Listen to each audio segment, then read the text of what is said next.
Lead a one-man revolution from your armchair, talking cliches to listeners that aren't there. You call it warfare, but your wars aren't fair. If they were, there'd be suicide bombers in arms fairs.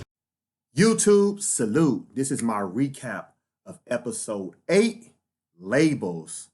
Labels is the 6th track off the Genius GZA album Liquid Swords that came out November 7, 1995.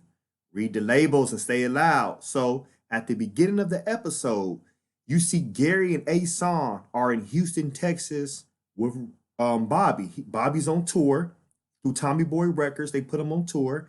ODB walks in the hotel room with a box of pizza, and Bobby's having sex with a girl, and he offered the girl some pizza, and the girlfriend come out the bathroom. They start eating the pizza. So Bobby walks outside, starts talking to Gary and Ason because he's happy that his cousin's on tour with him. And he's saying this is just the beginning of things that's going to happen.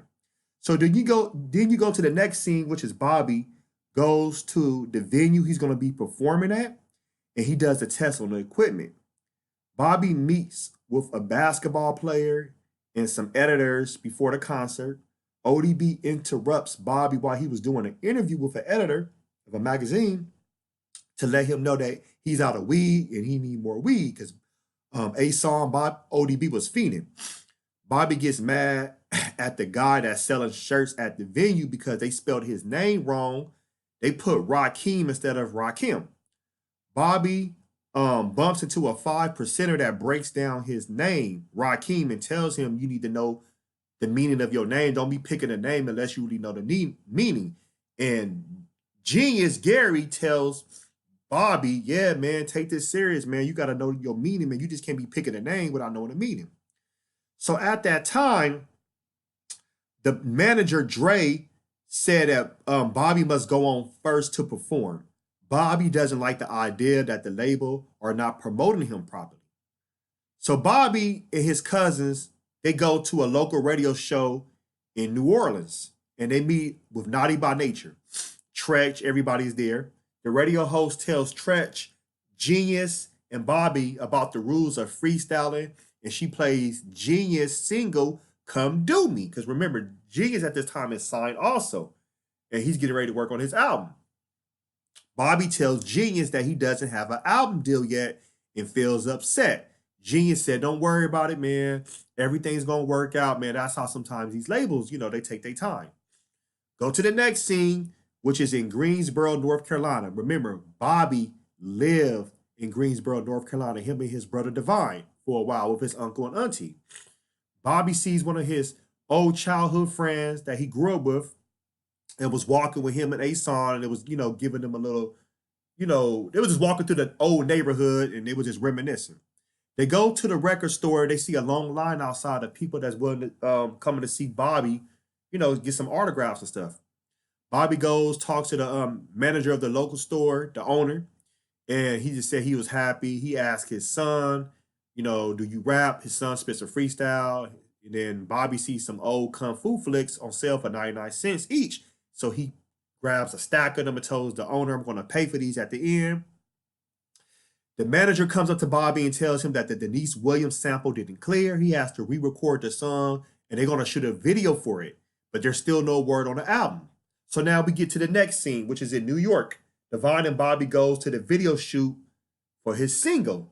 Divine congratulates Bobby on making it. Bobby meets Prince Paul. Prince Paul produced the De La Soul Is Dead album. Bobby tells the manager that the label, the Dre tells Bobby that the label doesn't want him producing his own album, but they want Prince Paul to produce Bobby's album. And remember, Bobby, aka RZA, and Prince Paul end up doing 2 Gravediggers album together. Yes, so that's a little connection how they hooked up. He also tells the A&R manager, Monica, Bobby does, that Tommy Boy isn't helping him and they're ignoring his ideas. She's telling him everything's going to be all right. Don't worry about it, Bobby. Bobby has to go put on a tuxedo in the dressing room, and Shaw comes to the video shoot. And at this time, Shaw just encouraging Bobby, saying, you're doing great, man. Shaw, and Bobby are having a conversation. Bobby tells him, are you writing rhymes? And Shaw was like, nah, not really. Here comes Dennis, a.k.a. Ghostface. He sees Shaw, and they almost get into a fight on a video shoot. Bobby diffuses the situation and tells Dennis to calm that down, Yo, man, don't do that here. So Dennis is getting at Bobby, telling him, like, man, how the hell you gonna take these Killer Hill side niggas side? F them fools. You should be having my back. Homie, you abandoning me. Talking about I'll never do business with them. So Bobby's telling Dennis, the only reason why Shaw them fools did that, shout out your mom's apartment, is because what you did to power parents.